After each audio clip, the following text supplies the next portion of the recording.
Hello বন্ধুরা, তোমরা সবাই কেমন আছো? দোয়া করি সবাই ভালো থাকো। মেডিসিন হেল্পলাইন ইউটিউব চ্যানেল থেকে সবাইকে শুভেচ্ছা ও অভিনন্দন। ফুল ভিডিও দেখতে উপরের লিঙ্কে ক্লিক করে সাথেই থাকুন। ডার্মাসোল এন নির্দেশিত হয়েছে যে কোন অ্যালার্জি, চুলকানি ও স্কাবিস কাজে ব্যবহৃত।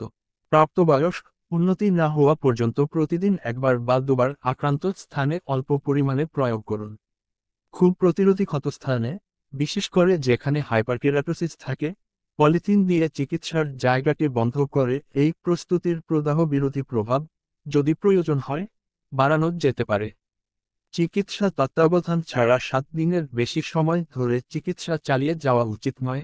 যদি একটি দীর্ঘ কোর্সের প্রয়োজন হয় তবে রোগীর অবস্থা পর্যালোচনা না করে 4 সপ্তাহের বেশি চিকিৎসা চালিয়ে যাওয়ার পরামর্শ দেওয়া হয় না। বৃদ্ধ, এই প্রস্তুতিটি বয়স্কদের ব্যবহারের জন্য উপযুক্ত, এমন ক্ষেত্রে সতর্ক